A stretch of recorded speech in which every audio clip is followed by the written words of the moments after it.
साधुओं स्मरण रखना, आप अपने जीवन काल में श्रेष्ठ गुरु किसी को भी शहंशाह बना सकता है।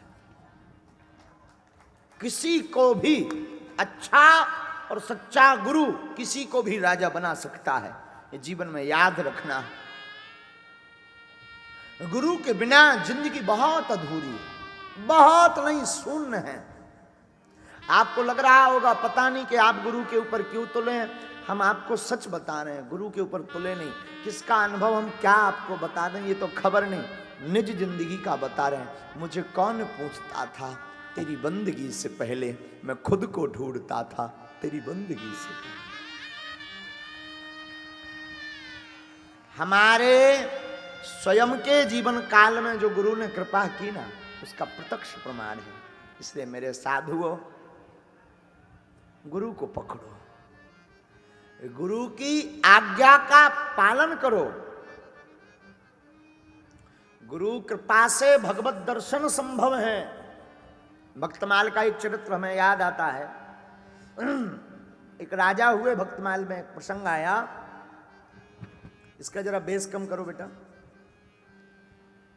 एक राजा हुए, राजा बड़े धर्मात्मा थे, बड़े संत सेवी भी थे। संत सेवी तो थे ही, आपका संतों से इतना प्रेम था, इतना अटूट प्रेम था कि संतों के बिना रह नहीं पाते। एक बार नगर में कुछ महात्माएं आए तो राजा ने संतों को प्रणाम करके कहा कि भगवान आप हमारे घर पधारिए। साधु राजा के घर पहुंचे। राजा के घर जाकर साधुओं ने धूना रमाया। महात्मा तो धूनी वाले थे, धूना रमाया। वही अपनी साधुओं की जो रहनी होती है उस भाव में रहना शुरू किया। ध्यान से सुनना।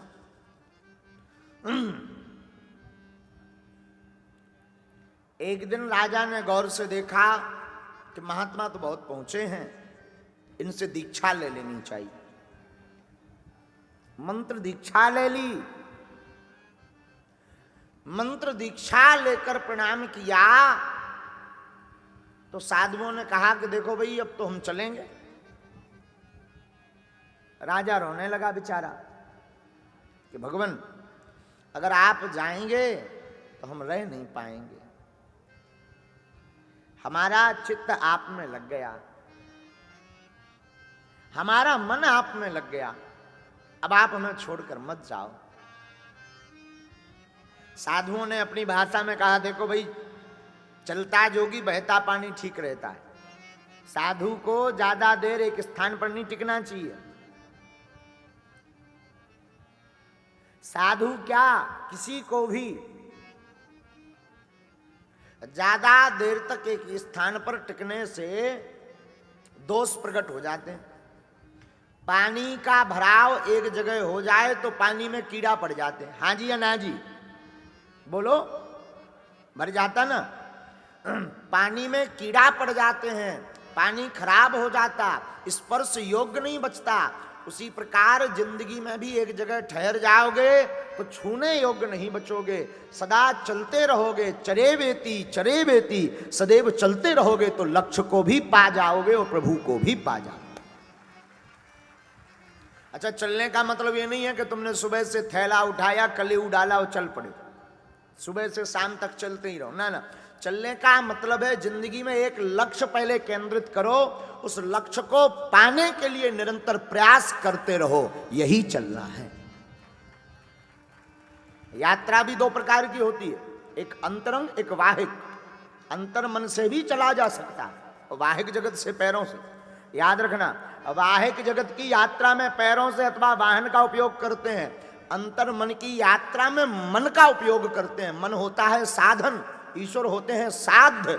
और भक्त को अगर परमात्मा को पाना है तो मन रूपी साधन से परमात्मा रूपी साध्य को पाया जा सकता है। राजा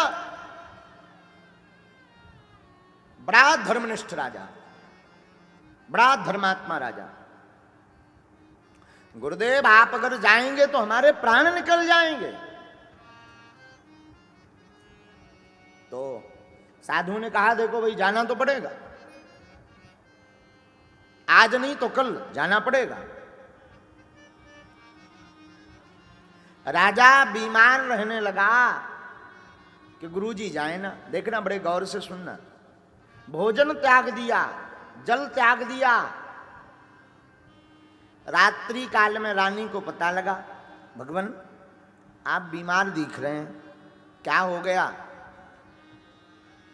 आपका मन खिन्न दिखाई पड़ रहा, क्या हो गया भगवान? आपका स्वास्थ्य ठीक तो है ना? आपको कोई चिंता है क्या? कोई बहुत बड़ा विषय मन में कूद रहा है क्या? कौतुक कर रहा? आप आज्ञा करिए ना। राजा कहता है देवी कुछ नहीं हुआ, मन में बड़ा मलाल है।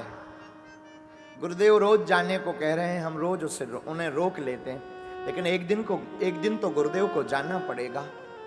देवी चिंता इस बात की है, जिन गुरुदेव के बिना हम आज तक नहीं रहे, अगर वो चले जाएंगे तो हम कैसे रहेंगे? और हमने सुना है वो सुबह होते ही चले जाएंगे, क्या करें? जिंदगी में आना जाना तो लिखा रहता है। हमने सुना रानी ने राजा को कहा कि आप प्रसन्न होकर के सुबह उठना, मैं ऐसा प्रयत्न करूंगी कि आपके गुरुदेव रुक जाएंगे। ठीक है। राजा वही प्रातः काल उठा, वही सेवा पूजा अर्चन बंदन राजा ने किया, और करके राजा तो राजसभा में जाकर बैठ गया।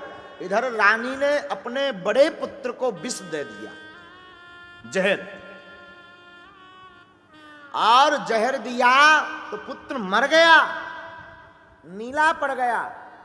विलाप करने लगी रानी, विष क्यों दिया? आज गुरुजी को घर जाना है, पुत्र को मरा हुआ सुनेंगे तो कुछ दिन तो रुक जाएंगे। विष दे दिया अपने पुत्र को। विलाप करने लगी, रानियां आ गई, अन्य दासियां आ गई। क्या हुआ क्या हुआ? अरे देखो युवराज जी मर गए, राजकुमार मेरा मर गया, मेरा बालक मर गया। रोने लगी, चिघाड़ने लगी। गुरुदेव के कानों तक बात गई तो गुरुजी दौड़े दौड़े आए। क्या हुआ देवी? भगवान देखिए तो हमारा बालक मर गया। और रोने लगी, जोर जोर से। ज्यों ही रोने लगी, विलाप करने लगी, तो साधु ने जब नीले जहर को, शरीर को नीला देखा तो चौंक गए। कुछ दाल में काला है। देवी सच सच बताओ, बालक के प्राण कैसे गए? तब रानी ने कहा भगवान आप आज जा रहे थे, हमारे स्वामी आपके बिना रह नहीं पाएंगे। हमने सोचा साधु तो मनमौजी होता है, रोकना बड़ा मुश्किल है, पर पुत्र के मरने की खबर सुनकर के शायद आप रुक जाओ, कुछ दिन ही ठहर जाओ, कम से कम हमारे स्वामी प्रसन्न रहें, इसलिए हमने अपने पुत्र को विष दे दिया। गुरुदेव की आंखों में आंसू आ गए। धन्य हो आप, धन्य है आपकी भक्ति, धन्य है, धन्य है। और गुरुदेव ने नाम संकीर्तन करके उस बालक को जगाया, और जगा करके प्रण लेकर के कहा देवी आज से जीवन पर्यंत हम तुम्हारे घर से नहीं जाएंगे, तुम भगाओगे भी तब भी हम नहीं जाएंगे। और कहते हैं कि 4 बार साक्षात ठाकुर जी के दर्शन राजा को करवाए, 4 बार। यह तन विष की बेलरी, गुरु अमृत की खान, शीस दिए गुरु मिले तब भी सस्तो जान। यह शरीर विष की बेलरी है भैया, ये तन में विष के अलावा कुछ नहीं भरा, परंतु गुरुदेव अमृत की खान है। हमारे एक संत बहुत अच्छी बात बोलते, हमारे एक स्नेही महात्मा हमसे कहा करते थे देखो भाई मानवों से क्या प्यार करना, मानव तन से प्रेम करना मतलब नरक को स्वीकार करना है। हमने कहा महाराज कैसे?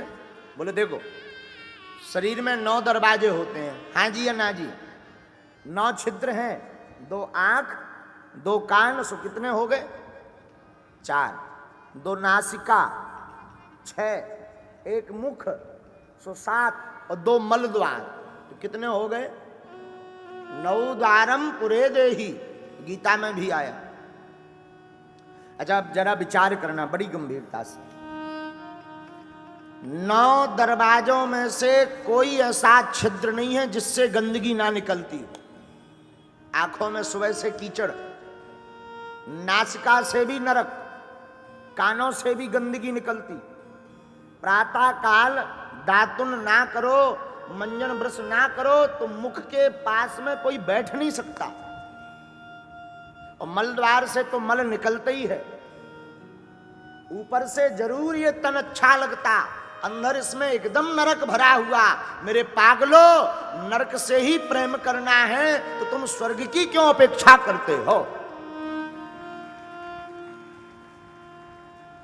और बहुत से लोग इसी तन के पीछे पड़े रहते, तन से ही प्रीति करते। साधुओं, तन से प्रीति करने का मतलब है नरक को स्वीकार करना। प्रीति करना ही है गुरु चरण, गोविंद चरण से प्रीति करो, जो शाश्वत है, जिनके चरणों से जुड़ने के बाद फिर बार बार संसार में आने की आवश्यकता नहीं।